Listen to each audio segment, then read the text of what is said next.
Terima kasih Pak Datu, para senior, teman-teman mahasiswa, ada juga Prof. Juanda di sini, teman-teman aktivis hadir dari jauh. Assalamualaikum warahmatullahi wabarakatuh. Sailum obscurum, telah tibalah zaman kegelapan. Menjelang abad ke-14 ketika Romulus Ndasmu Augustinus memimpin Romawi dalam kehancuran. Kenapa Romawi di era kemasannya bisa hancur? Karena muncullah berbagai masalah. Dan juga timbul kehancuran di berbagai ruang politik ketika Kaisar Romulus ya, dengan berbagai cara membiarkan politik menjadi tidak sehat. Seluruh oposan hendak dibunuh. Hastolus dan Tomlembonglus dibuat dicari-cari permasalahannya untuk kemudian menjadi problematika yang seolah-olah itu adalah hak benar begitu. Padahal semua adalah permainan dan cerita politik belaka. Para pemimpin lupa bagaimana berbudaya. Ucapan sudah tidak lagi punya makna. Tiba-tiba prajurit dengan telanjang dada memaki anak kecil lalu dilantik menjadi staf dalam lingkaran istana. Ini apa-apaan? Masih juga bicara soal benar tidak gerakan teman-teman ini. Padahal yang harusnya Anda koreksi, benarkah kami? Sudah jelas-jelas timbul kebodohan, tidak ditemukan. Siapa penyebab munculnya bambu di tengah laut? Tiba-tiba ada bambu jenis baru itu. Bisa tumbuh sendiri. Lalu dianggap selesai ketika dicabut. Padahal problematika utama tidak pernah ditemukan. Rencana mengejar koruptor hingga ke Antartika. Sampai ke gurun pasir paling jauh. Faktanya tidak ada. Yang dikejar adalah musuh-musuhnya. Sementara di dalamnya banyak masalah. Masih juga merasa pintar. Memformat kabinet masuk ke tidar. Untuk dilatih moral dan kualitas kabinet. Tapi belum sampai 100 hari sudah kemudian dipecat. Karena melanggar etik. Masih juga merasa benar. 100 hari ada kekacauan. Ada menteri buat kebijakan. Menterinya Bang Idrus di zaman Romawi tapi. Sabar Bang, sabar Bang. Menteri Abang buat kebijakan nasional. Tapi tidak pernah digunakan pilot project langsung berlaku nasional. Timbul kekacauan nasional. Tapi sudah selesai. Bukan selesai, tapi timbul kekacauan. Kekacauannya belum selesai, mungkin kebijakannya sudah selesai. Apa kekacauannya Bang? Secara ketatanegaraan. Ada menteri buat kebijakan, eksekutif, tapi dievaluasi ya, sebagai eksekutif oleh legislatif. Wakil ketua DPR mengevaluasi kinerja menteri, mengatasnamakan presiden. Sebut ketatanegaranya di mana. Kalau bukan di era Romawi dalam ajang yang disebut dengan kehancuran massal.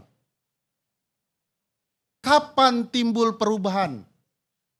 Bang Ade, ketika sekelompok renesan berdiskusi memperbaiki keadaan. Siapa mereka? Anak-anak muda pembaharuan.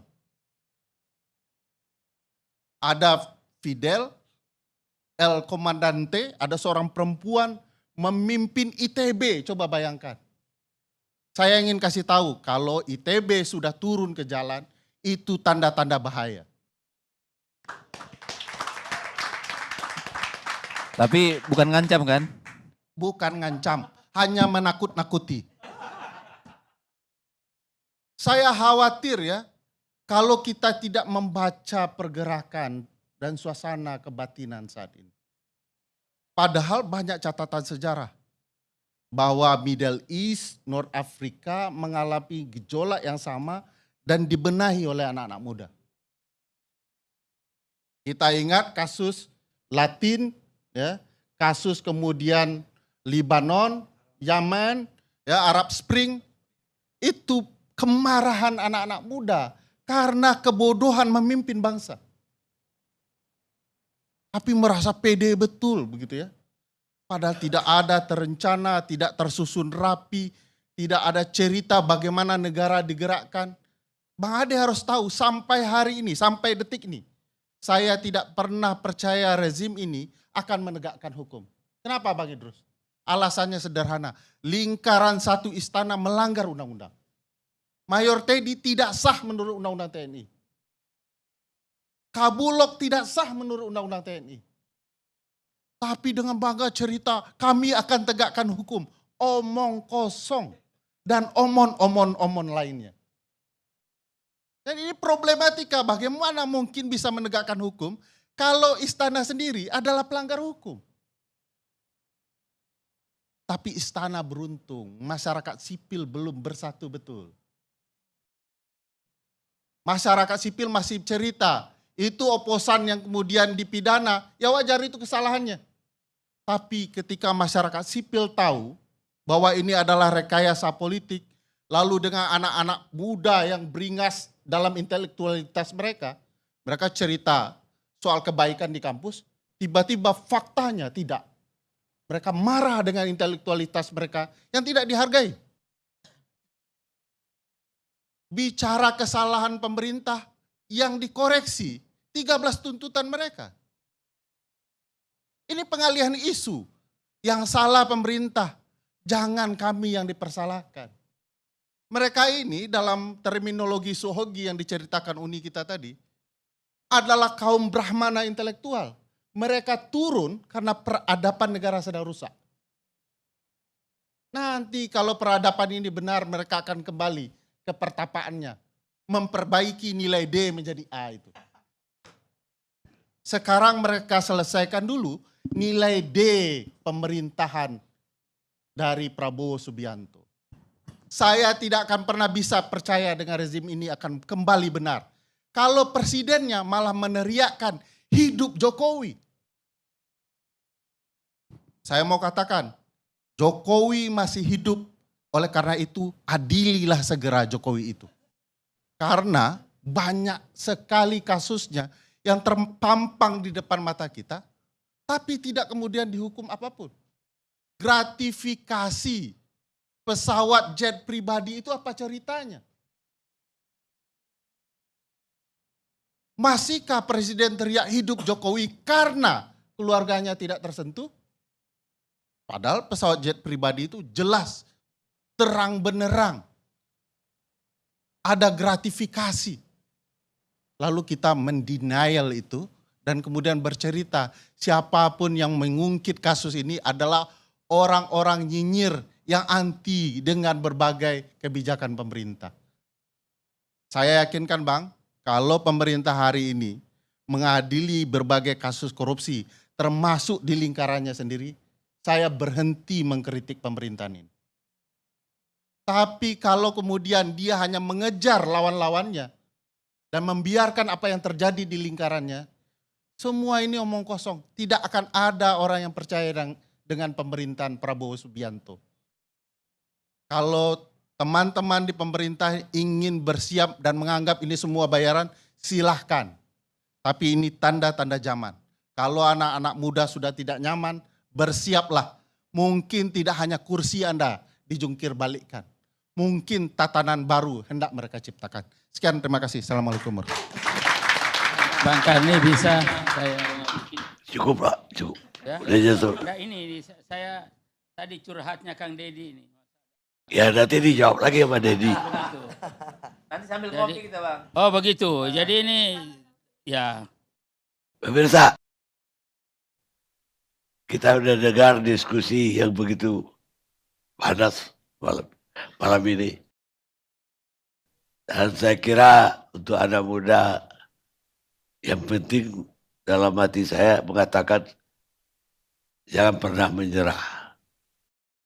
Setiap generasi punya tantangan. Zaman penjajahan, tantangan itu adalah penjajah. Zaman Orde Lama, juga banyak tantangan. Termasuk pemberontakan ke-30 SPKI. Zaman Orde Baru juga ada tantangan. Begitu pula post-reformasi ini, generasi sekarang juga punya tantangan. Tapi ya karena beliau ini tadi, Bung Ferry ini tadi, mengungkit-ungkit sejarah Romawi.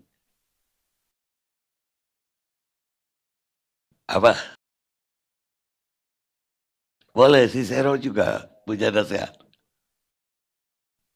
Kata filosof